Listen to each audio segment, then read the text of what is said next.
नमस्कार। झारखंड में परिवहन विभाग का हाल बेहाल है और इस बेहाली की वजह से सरकार को करोड़ों के राजस्व का नुकसान हो रहा है।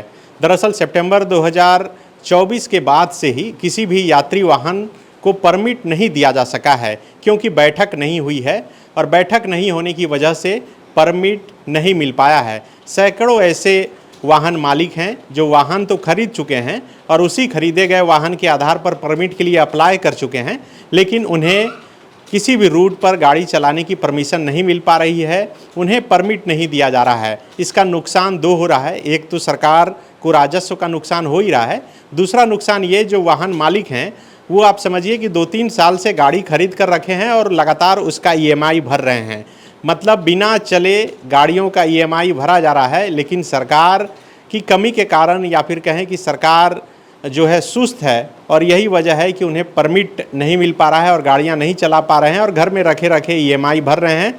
कई वाहन चालक फॉलोअप से संपर्क करके उन्होंने अपना दुखड़ा सुनाया और बताया कि किस तरह से अब उनकी गाड़ी बिकने की स्थिति में आ गई है, लेकिन 2024 से लेकर अब 2026 का महीना, जुलाई का महीना है और अब तक कोई बैठक नहीं हो पाई है और बैठक नहीं होने की वजह से उन्हें परमिट नहीं मिल पा रहा है। सवाल ये है कि क्या यात्रियों की संख्या नहीं बढ़ पा रही है, सवाल ये भी है कि क्या रूट की संख्या नहीं बढ़ पा रही है या फिर सड़कों का निर्माण नहीं हो पा रहा है। तो फिर आखिर ये बैठक क्यों नहीं हो पा रही है और गाड़ियों को परमिट क्यों नहीं दिया जा रहा है। हमारे साथ जितेंद्र सर हैं, सर ने ही ये स्टोरी की है, क्या खबर है सर?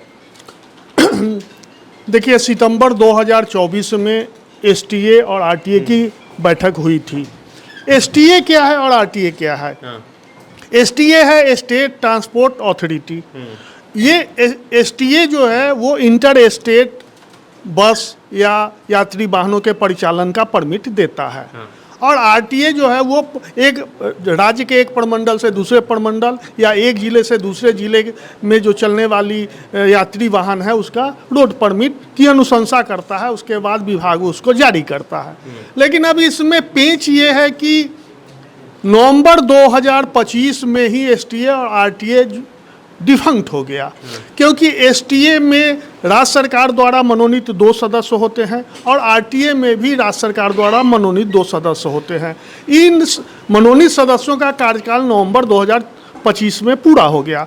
अब सरकार इतनी लापरवाह है कि 2-2 सदस्यों के मनोनयन के मामले में 1.5 साल से अधिक का समय अब बीत रहा है और डेढ़ साल तो RTA और STA के गठन की प्रक्रिया की बात है। और इसकी जो अंतिम बैठक हुई थी सितंबर 2024 में, लगभग 2 साल होने जा रहा है, सितंबर मतलब 2-3 महीना बाकी है। तो 2 साल से STA और RTA की बैठक ही नहीं हुई और जब बैठक नहीं होगी तो किस रूट पर किस वाहन मालिक को हम बस परिचालन या यात्री वाहन के परिचालन का रोड परमिट देंगे, इसकी STA RTA अनुशंसा नहीं कर रहा है। और इस कारण क्या हो रहा है कि वाहन मालिक अब तो छोटे छोटे वाहन और एक बस 1-1 करोड़ रुपए में बनता है। अब वो 1 करोड़ रुपया, 70 लाख रुपए, 80 लाख रुपए खर्च करके बस खरीद करके उसका बॉडी बना के सारा तैयार करके उसका EMI भर रहे हैं और सरकार को कोई इसकी चिंता नहीं है।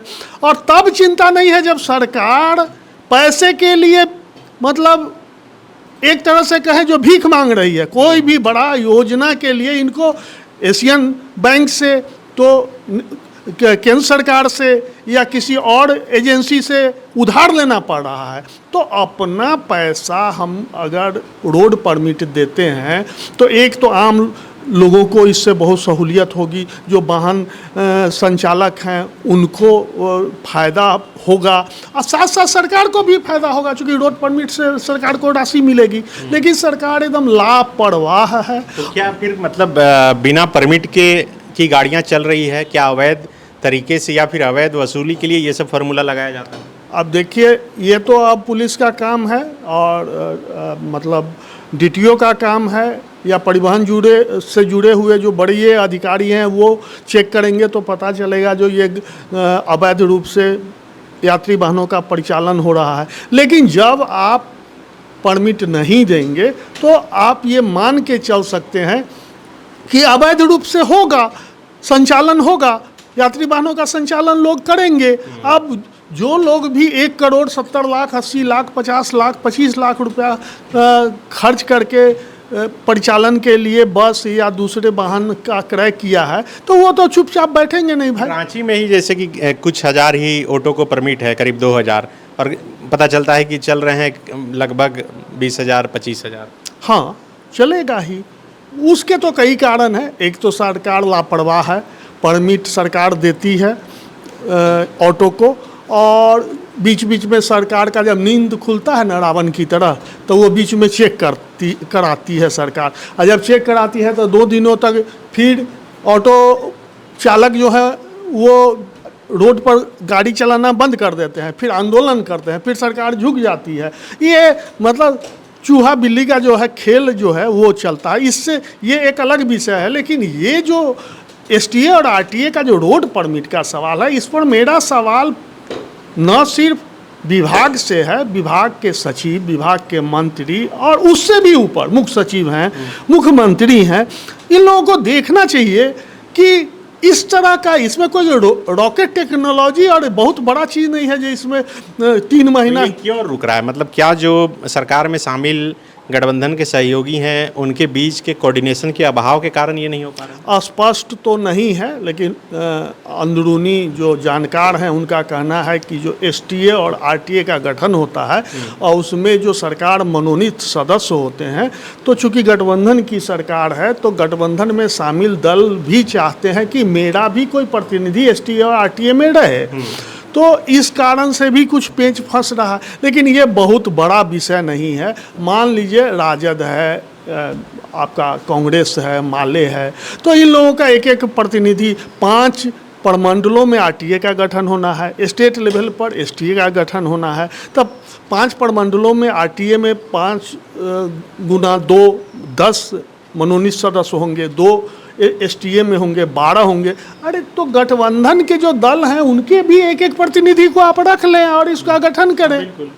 बिल्कुल देखिए, अगर चाहे सरकार तो फिर इस समस्या का समाधान तुरंत कर सकती है, और जो करोड़ों के राजस्व का नुकसान सरकार को, और जो वाहन मालिक हैं जो करोड़ों रुपए में गाड़ियां खरीद कर अपने घर में रखे हैं और ईएमआई भर रहे हैं, उन्हें भी राहत मिल सकती है। और हमारा खबर दिखाने का मकसद भी यही है कि सरकार के कानों तक ये बात पहुंचे। हालांकि पिछले दिनों मुख्यमंत्री ने विभाग की समीक्षा बैठक की, उस समीक्षा बैठक में भी ये बात हो सकता है कि जरूर निकल कर आई भी होगी। हाँ, देखिए नॉलेज में पूरा है, फाइल बढ़ रही है। हम गए थे, मतलब परिवहन विभाग की हमको बेहतर जानकारी है, हम वहाँ इस पर हम होमवर्क भी किए हैं। फाइल मनोनयन के लिए सदस्यों का ऊपर गठन के लिए बढ़ रही है, जाके ऊपर में डंप कर जा रही है वहाँ पर मतलब मंत्री के स्तर पर, मुख्यमंत्री के स्तर पर वो फाइल डंप हो जा रही है। एक तो ये है, और एक जो राज्य के लगभग एक अनुमान के तहत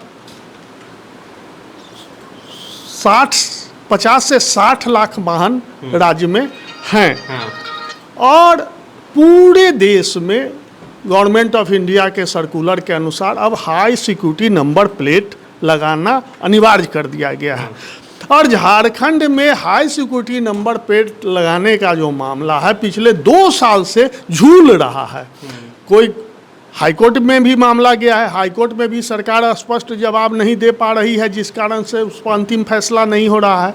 और इसका खामियाजा ये भुगतना पड़ रहा है, जब आप झारखंड से निकल के दूसरे राज्य में जाएंगे जहां हाई सिक्योरिटी नंबर प्लेट को अनिवार्य कर दिया गया है, अगर आपकी गाड़ी में हाई सिक्योरिटी नंबर प्लेट नहीं है तो आपको वहाँ बेवजह फाइन देना पड़ेगा। और फाइन इसमें 100, 50, 500 रुपये नहीं है, 5,000 रुपये, 5,000। और दूसरा बार अगर आप फाइन मतलब आप पकड़े जाएंगे तो 10,000। मतलब पब्लिक जो है बाप कर रही है और सरकार का कोई इस पर ध्यान नहीं है, जो आम बात है, आम समस्या। इसकी पहल मुझे याद है कि जब अभी जो सेंट्रल में मिनिस्टर है अन्नपूर्णा देवी, वो जब परिवहन मंत्री थी 10-15 साल पहले, उसी समय शुरू हुई थी। हम लोग स्टोरी भी किए थे उस समय कि हाई सिक्योरिटी नंबर प्लेट अब बहुत ज़रूरी होगी। हाँ, ये देखिए कई कारणों से ज़रूरी है। एक तो लोगों को परेशानी है जो दूसरे राज्य में अपने वाहन लेके जाते हैं, उनको फाइन देना पड़ता है। दूसरा, हाई सिक्योरिटी नंबर प्लेट का एक खासियत ये है, जो वो हाई सिक्योरिटी नंबर प्लेट वाली गाड़ी जो है, अगर किसी क्राइम में या किसी अवैध कामों में अगर पकड़ा जाता है तो उससे लोकेशन उस गाड़ी का तुरंत ट्रैक हो जाता है।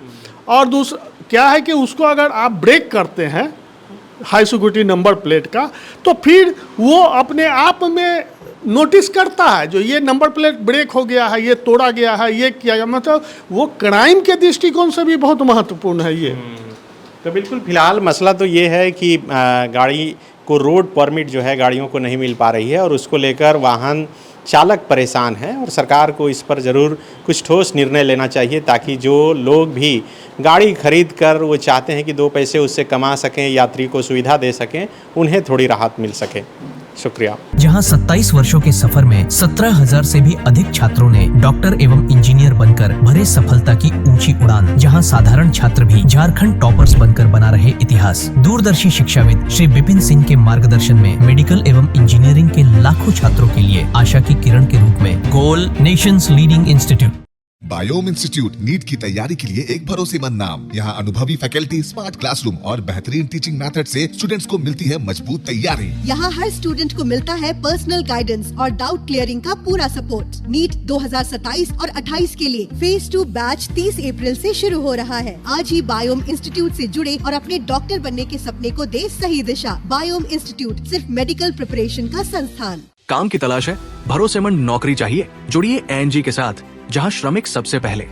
12 घंटे की ड्यूटी, हर दिन 3 समय का खाना, मुफ्त रहने की सुविधा, आपकी सुरक्षा के लिए इंश्योरेंस, ओवरटाइम का लाभ, PF सीधा क्लाइंट से, समय पर पूरा वेतन और जरूरत पड़ने पर एडवांस पे। ANG मैन पावर सॉल्यूशंस, सम्मान के साथ काम, भरोसे के साथ कमाई।